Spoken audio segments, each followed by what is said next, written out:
बोलिए श्री सद्गुरु महाराज की जय। पधारेला हरि गुरु संत की जय। सद्गुरु निराज महाराज की जय।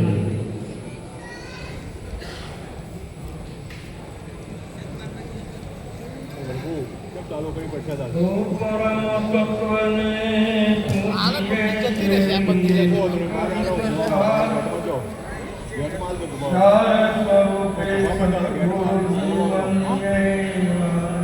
भाई ओ भगवती भक्त भगवान सतगुरु गेट में जी डालो वो में चापू कोई डालो गेट में जी डालो वो कोई डालो गेट में करो कोई आदमी को मारा लो आज से हम कोई जगह ना आए ओ देश तो जनी दशावर बाबा ओ ज्ञानी संत के चरण में वंदन हो बोलिए सद्गुरु भगवान की આજે આ પવિત્ર પાવન દિવ્ય પ્રસંગે પધારે મસ્તસ્વ વિરાજમાન આજે વર્તમાનના પ્રગટ પરમાત્મા સ્વરૂપ એવા સંતો પરમ વંદનીય બાબુરામજી મહારાજ ભાવસના ગાદીથી પધારે हमारे परम वंदनीय पूरणराम जी महाराज, परम पूज्य महेंद्र राम जी महाराज, परवीन राम जी महाराज, कोकण पधारे आनंद जी महाराज, विक्रम जी महाराज, मंत्रस्व विराजमान तमाम संतों महाराज कोटि कोटि वंदन। आदि आज धर्मनी जाजम पर विराजमान तमाम संतों संत माताओं આજનો યોગ આપણા સંત દર્શન સત્સંગનો મળ્યો। આજનો દિવસ આપણા માટે મૂલ્યવાન। તુલસી સો દિન બડા સંત મિલે જો આય, નૈણ ભરી ભરી ભેટીએ દુઃખ સમૂળા। આપણા અનંત કાળથી આજે ભટકતો આવ્યો, પણ જ્યારે સંતનું દર્શન થાય તો એના જન્મો જન્મના પાપોનો નાશ થાય છે। એવો આપણા સંત મહાપુરુષો શાસ્ત્રો કહી રહેલા છે। નિશાન એનો થરે ને નભી હશે જેના દર્શનથી દુઃખ જાય દુર્લભ એવા। આવો એક મહિમા આજે આ પવિત્ર અડાલજની પવિત્ર આ નગરીની અંદરિયો આજે આવો એક સંત સંમેલન મિની કુંભ આજે આ એવા પૂજ્ય મહારાજ શ્રીના નામ સ્મરણાર્થે આ બીજી નિર્વાણ તિથિનો યોગ સંત માતા મધુબા અને ચેતન કુમાર અને તેમના બહેનો બધા મળીને આવો એક સુંદર મહિમા રાખી આજે પોતાના દ્વારે સંત પ્રગટ પરમાત્માને તેડી જે તન મન ધનથી લાવો લીધો તે બદલ એમને કોટી કોટી વાર વંદન। એમને લીધો અને બીજાનું પ્રેરણા મળી, એમને પ્રેક્ટિકલ જ્ઞાન બતાવ્યું। અને અમે બોલીએ છીએ હાલ એર્યું ને એ વિશે થિયરિકલ બોલીએ છીએ। હાલો મનો મારું વર્તમાન ચો આવે આપણે પ્રેક્ટિકલ ને થિયરિકલ પર નિયમો બીજા બતાવવાનો નથી। આ હાલ કરી ગયેલા છે અને તમે બોલી રહેલા બોલેલા ને કોઈ મમક કોઈ ખર્ચ આલવું પડે એવો આ વાત ચોક્કસ છે, મહાપુરુષે કીધેલું છે। પરંતુ આ જે બોલશે એ આવનારા રોગ જે દર્દીનો રોગ પૂરેપૂરો દોડી અને એ સર્જિકલ બને એના જન્મ મરણને મટાડનાર આ સંતોષ આ જીવન બહાર આવો એક ઉત્તમ મહિમા આપણા મહાપુરુષ તમામ સંત આવની ઉપર જ્યારે આયા સદગુરુનું સ્વરૂપ સદગુરુનું શરણ મળ્યું, સંતનું શરણ મળ્યું એ તમામ આ ભારતીય સનાતન ધર્મની સંસ્કૃતિની આજે પ્રગતિ કરીને અનેક જીવોને વિશ્વના દેશોમાં સનાતન ધર્મની સંસ્કૃતિ અને આ ભારતના ઋષિમુનિઓ વિશ્વના તમામ દેશોની અંદર માનવ સમાજ સૃષ્ટિ તો છે પણ એને જો કદાચ આવી શાંતિ મેળવવી હોય પરમ પદને પ્રાપ્ત કરવું હોય તો ભારત હમી દ્રષ્ટિ કરવી પડે ને એવો આજના મહિમા તલાવના સંતો એક પછી એક કોઈ મહાપુરુષે જેની જેવી આ તો એક ભાષા છે સંતની એક જેવી કોઈ દાડો લક્ષણ ના હોય દુર્વાસા આવે એટલે આખું બધા ભગવાન જેવા હતા તો કંપી જતા અને મહાપુરુષે સુખદેવજી ત્યાગી હતા અને જનકજી રાગી હતા આ સંતોના પરંતુ એમનું જ્ઞાન હતું ને એ અભેદ હતું એ તમને જોવામાં એ મળે પરંતુ મહાપુરુષે એટલી બધી શીતળતાવાળા મહાપુરુષો હતા હંસા લેણો છને નોંધી હશે દર્દીનું દુઃખ હોય ને એટલી બધી પીડા હોય પડે ચોક્કસ ડોક્ટર એ પીડાને મટાડે ને એ મટાડે છે પણ દર્દીને એ વખત ખબર હોતી નથી કે આ મારી પીડા કેવી રીતે મટાડી એ તો હુજો હોય તો ખબર જ ન પડે ઓપરેશન કરીને બધું દર્દ ગાઢ્યા પછી 2-3 કલાકે તો એને પહોંચ આવે દર્દીને ખબર જ ન પડે કે મારા સ્વરૂપને કઈ રીતે પમાડી દીધી આવો એક ગુરુની આ મહિમા આ યુક્તિ તારે કીધું કે ગુરુજી કો મહિમા કહો ન જાય नेति निगम गुण गावे अरे गुरुजी को महिमा कहो न जाए सुखदेव जोगी जन्म के त्यागी रागी जनक सवाई अरे रागी ये त्यागी को ज्ञान बतायो आत्मा दियो ओळखाई गुरुजी को महिमा कहो न जाए गर्भ ज्ञानी હતા અને ઓર ગભર નોશી અને સરક ઉતી ગયા અને સરકમાં જઈને કીધું કે મને મોક્ષ આપો તારે સ્વર્ગના જેવો એક જ કીધું કે સ્વર્ગની અંદર કોઈ અમૃત છે એ અમૃત પીવા માટે જો આ સ્વર્ગનું સુખ છે ને એ અમૃત છે પણ અહીંયા મોક્ષ ન મળે મોક્ષ તો સદગુરુના શરણમાં જાવ તો જ મળે આ દેવલોકની અંદર પણ મોક્ષ મળતો આ કર્મના ફળનું સુખ મળે છે પરંતુ જો કદાચ તમારે જોઈતો હોય આત્મ સાક્ષાત્કાર કરવો હોય તમારા સ્વરૂપને જોડવું હોય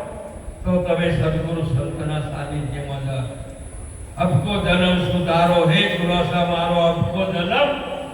સુધારો મહાન આવો એક સુંદર વાણીમાં વર્ણન કરેલું છે નહીં બોલો ગુણ તમારો હે ગુરુસા આટલો જન્મ સુધારો 184 ના ફેરા ફર્યો ધરી પશુ અવતારો અરે રામ મિલન કો રસ્તો બતાવો મિટાય ઘોર અંધેરો હે ગુરુજી મારો આટલો જન્મ આવો એક મુમુક્ષી દર્દી આવે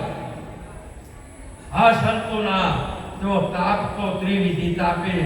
બળતો ધળતો જ્યારે આવો સ્વર્ગમાં જે લોય તો ઠરતો નારદજી જેવા પણ ઠર્યા નહીં સુખદેવજી જેવા સ્વર્ગમાં જા ભગવાનના શરણમાં જા પણ સતોય એમને શાંતિ પ્રાપ્ત થઈ ના એ વાત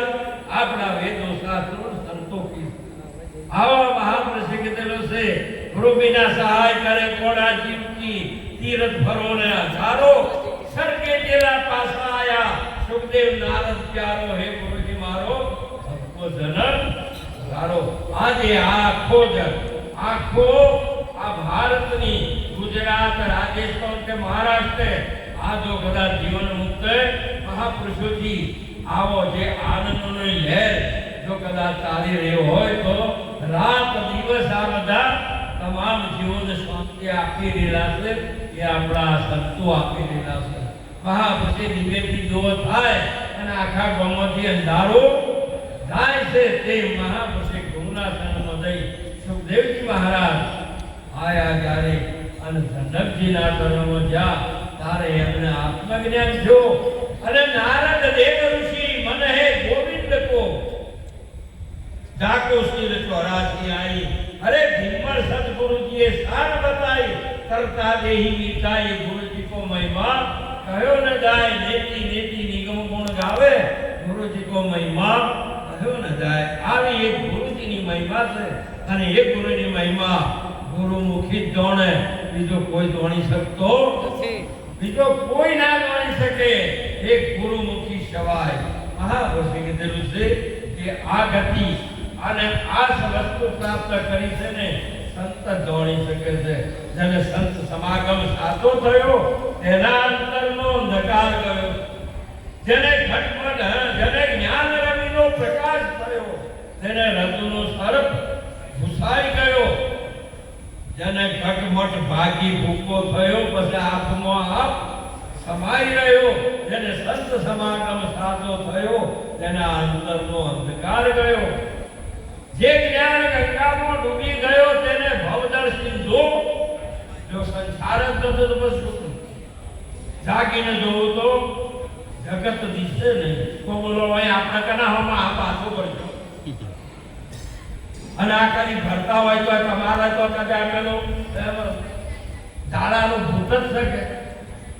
બીજું તમારા આટલું કોઈ આવરણ આવ્યું તો તમને બીજું દેખાય ને માટે કરીને મહાપુરુષે કીધેલું છે કે જેને જ્ઞાન ગંગામાં ડૂબી ગયો, મીરાબાઈને કીધું કે મારા ભવસાગર સુકાઈ ગયો, હવે તરવાનો જ ના રહ્યો. આ તો પાણી હોય તો નાવતું કરે કે તે મહાપુરુષે જેને જ્ઞાન ગંગામાં ડૂબી ગયો તેનો ભવજળ સિંધુ સુકાઈ ગયો, જેને બકરાપણાનો બોધ થયો પછી કેવળ કેસરી સિંહ રહ્યો, જેને સંત સમાગમ સાચો થયો તેના અંતરનો અંધકાર ગયો. તમે બહુ પ્રેમી ભાવવાળા મહાપુરુષે તમારા પહાડીએ એવી સુંદરતા છે કે પ્રેમની લહેરથી તમામ જીવોને તમે ઠારી શકો છો. તમારા પહાડ એટલી બધું જ્ઞાન તો મહાપુરુષે પ્રકાશ સ્વરૂપ છે, પણ પ્રેમ છે ને એ તમામ જીવોનો શાંતિ આપનાર, એ સુખ આપનાર છે. અને મહાપુરુષે કીધું છે કે ગુરુનું શિષ્યનું નાતું, ગુરુનું જ્ઞાન છે પણ પ્રેમ વડા કોઈ બેનો હોતો થાય એવો કોઈ જાણો બેર નહીં પડે. શિષ્યમાં પૂરણ પ્રેમ સબરીના જેવો. ક્યારે આવશો મારા ઘેરે રામ, ઉભી રે જો માતવરી, એવી મધુબાનો આ સબરીબાઈના જેવો. અને જ્યારે ગુરુજીએ એને પસંદ કર્યું, શો વિચાર છે સબરી તારો પોતાનો તું કોમ, આ કુટીરો સંતની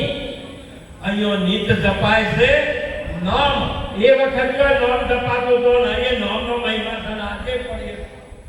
કોઈ બદલોનો, કોઈ કહે કે નામ આવું છે, કોઈ કહે નામ આવું છે, એ તો ખબર જ નથી કે નામ કોને કહેવાય. બા એ નામને જાણવા માટે જ્યારે એકવાર નામને જેને જાણ્યું ને અને નામ નક્કી એને જો ને નામને જ્યારે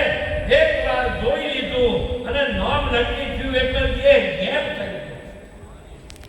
એની કાયા જતી રહી બા, એને જે રહે જ નહીં. હવે તમે જો જુઓ ને, જો તારે કબીરજી એ જ વાત કરી કે નામ નેણમાં રમ રહ્યા, જોડે વિરલા કોઈ જાકો સતગુરુ પુરા મેલ્યા કાકુ માલુમ. આખું આપણે આ નામની મહિમા છે અને આ નામની જ પુતળી છે બાપ, બીજી કોઈ છે નહીં. આમાં કને જુઓ તો આજકો ચોપડો ને તત્વોનો ભોળો ફળો છો, આમાં બે ભાઈ બહેનો ને ભાઈઓ કને કહો છો. તમે એકવાર ગુરુમતની દ્રષ્ટિએ જોઈ જુઓ. આ એ વસ્તુ છે બાપ, આનંદનો મહિમા આ લાવા લેવા જેવો છે. મહાપુરુષે કીધું છે આવી સાચી વાતને તમે બરાબર આ સાચા જ્ઞાનને તમે પચાવો. એક વાત તમને મળ્યું છે એ હાથું અને તમને એ વસ્તુ છે, પણ તમને હજુ સુધી ખાધો લાગવો ને તો હજુ પચો ન હોય તો સુધી હજીનો મારે એટલે જેવું તેવું બોલાય. નચરું કે એવા ઓગરું એવા એમ તમારા ઓગરું આ બોલો છે શું છે? ઓગરું છે, બીજા શું છે? પછી જો હોય તો બરાબર જીભોન જતી રહી હોય, એને નોમ જોડ્યું એને જીભોન ના હોય. જેમ કે જીભોન ઉપર તો વાણી આવે છે,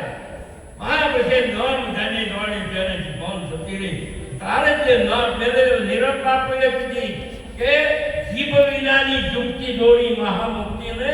ભણો, મન કર્મ વચ્ચેને માની રહેશે સામો એક હા વાર બોલે ને બોલાવે સબગટ બોલે એ તો એ જ છે તો હું કરવા તમે કલ્પના કરો તમારે ઠેકાણું ના પડ્યું હોય અને તમારી હોય તો બધે એમ કરાય. એક બાપજી હતા અને ગામમાં બધા લગન તો એટલે રોજ મંદિરમાં રહેતા કે તારે આ બધા ઢોલ છે ના વાગે છે એટલે કે બધા લગન હોય કે તારે મને પૈણાવો કે અને આ તો આ વરઘોડનું બનાવવાનું છે ઘોડી લાયા છે કે તારે કે તારે તમારે પૈણવું હોય તો ગામમાં તો ઘોડી નથી પણ ગામનો પાડો છે બસ બાબા બાપજીને પાડા ઉપર બેહાડે અને પેલા 2-4 મૂઠિયાના દાવકા હાઈ રહેજો અને મોમેથી બીજા ગામનો પાડો આવ્યો ને એને બતાવ્યો અને આ ઉલ્લોડો કે બાપજીને પેલા બોધેલા હતા કે બાપજી તો પાડાના પગમાં અથડોય ને એમ કરતા કરતા દોરી તૂટી જઈ પડી અને પછી એમણે કીધું જો ઢોલ વાગે ને કે બાબા સાધુ की इज्जत करती है भगवान પાસે એમ કીધું બધે જો ઢોલ વાગે એટલે કે આ તો બધું એમ તમારે કદાચ હોય આ ઢોલ વાગતો હોય તો બધે બાંધવાની આ બાબત થોડી જાય છે એને આ બધું થયું અને આ બધી ઉપાધિ લાગુ પડી તે મહાપુરુષે કીધેલું છે કે સાચી વસ્તુને આપણે જાણી લેવાની. આજ એક સાચી વસ્તુ હંસા નેણો ઘરે નોપી હશે જેના દર્શનથી જાય દુર્લભ એવા શંકર મહારાજ સુંદર મહાપુરુષ બોલે છે. હંસા ભમરી જેવી જેની કરી પોતાના રૂપે રાજી થાય દુર્લભ એવા હંસા વાણી જેની અમૃત જેવી. મહાપુરુષે કીધું કે તમારા ભાણીઓ ગુરુમુખ તમારો અમીરો કૂપ છે કે મરેલાને હાજીવન કરી શકો છો મારી રોકો અને ફરી કોઈ જીવાડી શકો એવું અમૃત તમારા પહાડ છે. ખાલી ઊંડમાં જગતના જેવી વાણીઓ નથી અને ચાલે નહીં. હંસા વાણી જેની અમૃત જેવી પીતો આવે અમીના ઉઠકાર દુર્લભ એવા હંસા નિર્મળતા જેની નૈણમાં આપણે તો હોય ન હોય તો એકદમ શું આ દહાવીસી લડાઈ આપણે જે રમવાની હતી જો કદાચ કોઈનો પ્રશ્ન એવો હોય તો આપણે એને વિવેકથી જવાબ આપવો એ વાત બરાબર છે. સંત સભામાં